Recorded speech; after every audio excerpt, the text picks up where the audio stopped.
Do you understand what happened? What was said? Do you understand?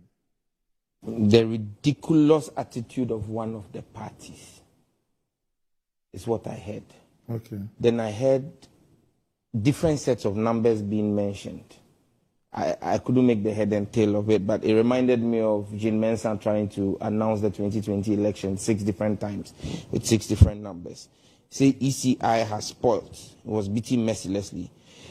Randy, it was difficult watching and listening, and this is supposed to be the party of intellectuals. This is supposed to be the party of the Dankwabs and the Bouviers and the Dombos, supposed to be the elite party, and this is how they declare results in their internal elections.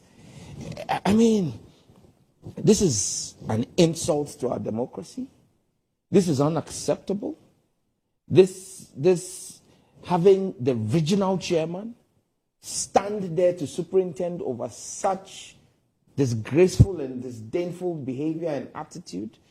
I mean, the NPP has made it a penchant to denigrate the democracy of Ghana, because any democratic watcher across the world who watches this sore spectacle will think that this is what Ghana's democracy is all about. You know, and the NPP owes us. I thought the first thing Richard was going to do was to apologize to the Ghanaian people on behalf of his party for this shameful disgrace. Randy, look, I've listened to a sister radio station, City FM's report of this. In fact, the counting was live on City FM. And so when Richard says that the police is looking for the perpetrators, the police does not. I didn't say so. I said the police should take it. Yeah. And I'm saying that, look, the police by now should have issued a statement. Well, I don't work for the police. No, I'm not saying that that's your responsibility. That's what, Richard, that's what I'm doing. I'm not saying that's your responsibility. It's not the responsibility of you or your party to prosecute those or bring charges against those who disrupted the process. It's the duty of the Ghana Police Service. And that's what I'm saying. That the police, and I hope your party is not influencing the police. That's all I can hope. But the police should be allowed to do a job, and by now the police should have issued a statement. Because this was live on TV. The police should just talk to City TV. It was live on national TV when the whole disruption and the whole process went on. The City FM reporter who was covering the show for City TV, when the disruption happened, walked to... Randy, I see the flat screen TVs. Richard said he had not seen the flat screen TVs. I see some flat screen TVs being shown, you know, branded. I mean, we'll come to that as a different issue. But whilst the City FM reporter was doing his report, the disruption happened live on national TV. He walked to the sitting member of parliament, Farouk Aliyu Mahama, to say, Honorable, what is going on? To give him an opportunity to share at least his position as sitting MP and a candidate in that election. What was that? And Farouk slapped him on national TV. Well, I don't know if you saw that, because I have here a solicitor's letter dated 31st January 2024. And it's addressed to Mr. Mohammed Aminu Alabira, City FM TV reporter, Northern Region Tamale, Omni Media Limited. These are the operators of City TV. Yakubu Abdul Majid, Chairman, Ghana Journalists Association, Northern Region Tamale. Demand notice of intention to commence legal action against you. Says we act as solicitors for Honorable Farouk Aliyu Mahama, our client, and write to you this demand notice according to his instructions. Our client is a responsible married man and an astute and distinguished politician who has earned an enviable reputation for himself through hard work and sacrifices. Our client instructs us that in the 28th January 2024 online edition of the citynewsroom.com, an online portal of City FM/TV owned by Omni Media Limited, there's a publication of a story to the effect that our client slapped you, Mohammed Aminu Alabira, from behind whilst you were filing a story in a melee that ensued during the vote counting in the 27th January 2024 parliamentary primaries of the NPP in the Yendi constituency. Our instructions are that the said online publication captured you, Mohammed Aminu Alabira, saying, quote, "It was the MP, Farouk Aliyu Mahama, who slapped me, and his people kicked me and took my phone away. I was reporting on violence that was happening during the counting process. So I asked the MP why that was happening, and he got up and came and slapped me, and his people also started beating me up." Our instructions are that City Newsroom publish this information without cross-checking with our client to obtain his side of the story, as standard journalism practice requires. Our instructions are that on the same 28 January 2024, you, Yakubu Abdul Majid, claiming to be the chairman of the Northern Regional Branch of the GJA, in a press release did not only reproduce the falsehood perpetrated by Mr. Mohammed Aminu Alabira and his employer, but to the reading of the whole wide world, you made certain false statements to the fact that our client's conduct was shameful and barbaric and may cause the Ghana Police Service to effect arrest on our clients, thus impugning criminality on our client. Our client instructs that, again, the Northern Regional Branch of the Ghana Broadcasting Corporation failed to reach out to him before its press release to ascertain, I'm sure it's GJA, not GBC, to ascertain from him the veracity or otherwise of the information churned out by its member, Mr. Mohammed Alabira, as standard journalism practice, etiquettes, and code of conduct require. Instructions are that if the City Newsroom or the Northern Regional Branch of the Ghana Journalists Association had contacted our client for his response before going public with a false publication, you would have realized that our client was nowhere near Mr. Mohammed Aminu Alabira in the ensuing melee.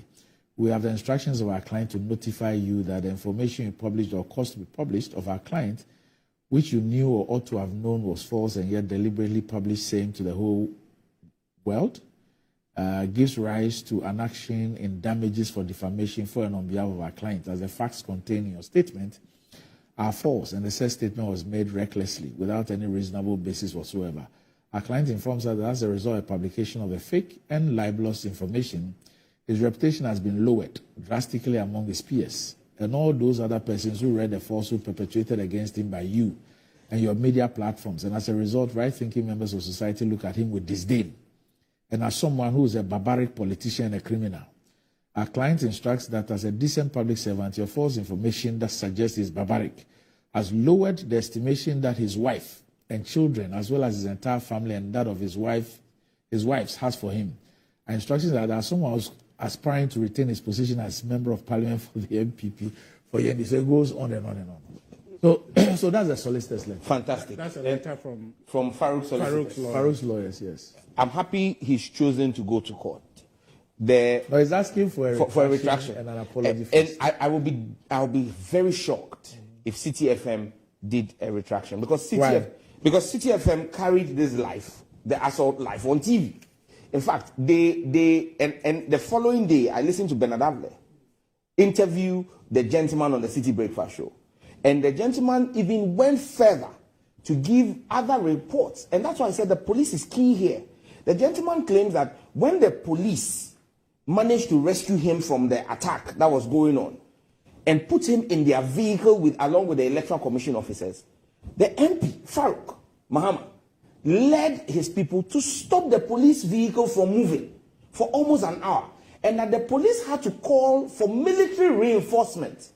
This was all said on national radio.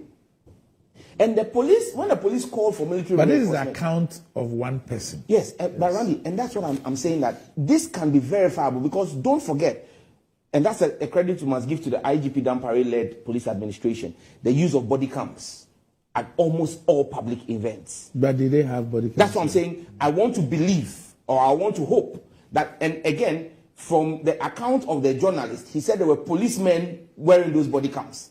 So we should also have, from the police intelligence unit, we should also have footage from their body cam. And those body cams, actually, what I know is that those body cams transmit in real time, not just pictures, but voice, to a central command. And that footage is backed up because, Randy, they were at my primaries. I know what went on there. You understand me? And so, if the police have their body cams from Yendi, they would also have footage. The reporter claims that the commander called the military to come and escort them because they were overwhelmed.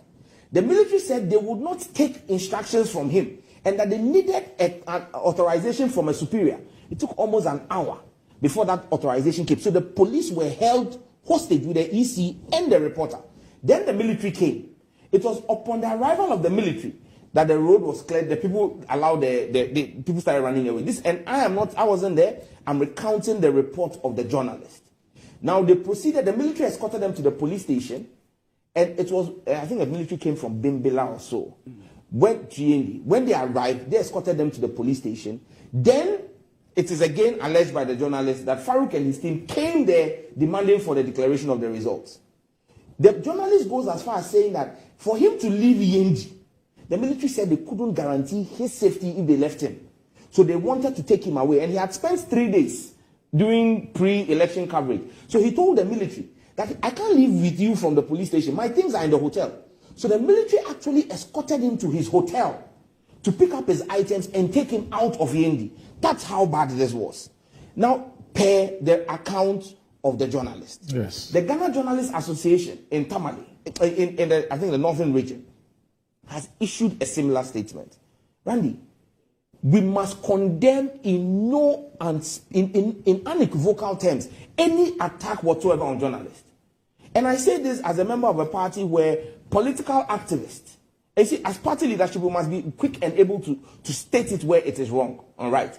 The same City FM, when there was an issue about Ododo recently in our Greater Accra Regional Office, and not when the people amongst themselves were fighting and someone attacked a female journalist of City FM, the NPP issued a statement. You issued a statement condemning the attack on the journalist at the NDC regional office. The NPP was quick to issue a statement. The NDC issued a statement condemning the action and asking the police to prosecute the perpetrators, and took the medical bill off the young lady, and actually sent a delegation, high-powered delegation, from our flag bearer's office and our national office to the management of Omni Media to express our profound and deepest regrets at what happened and assurances that steps have been taken to prevent it. It's been almost a week since a journalist was assaulted at your primaries. The NPP has not found it right to issue a statement condemning the attack on the journalist. The NPP has not found it right to call for the action of the police and prosecution of the persons involved in this. The NPP has not found it right to go and express their condolences and regrets with the management of Omni Media. What we see is that the NPP is quiet, and they say silence means consent.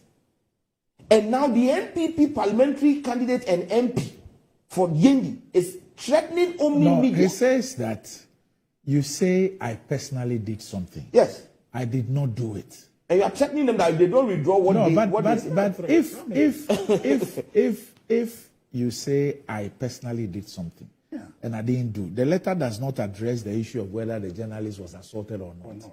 It says that it does. It says that he was not present. And what was the claim? The claim was that you slapped me. Yes. Yes. And it says so that's violence. It says I didn't do it. It says you claim I did it. Yes. I didn't do it. That statement that you made with a follow-up press conference, this is what it has done to my reputation. Yes. You should have cross-checked with me. You should have double-checked it as your ethics require. You didn't do that.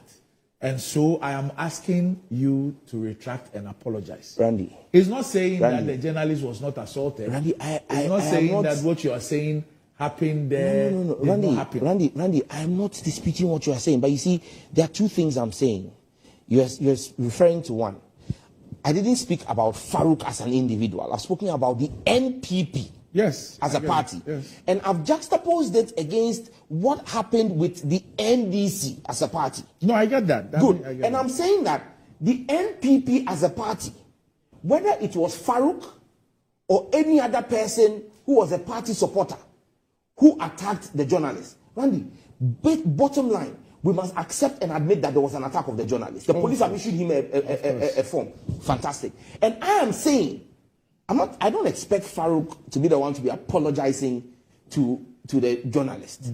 I'm saying that the NPP, which was quick to issue a statement condemning the attack on the journalist at the NDC regional office,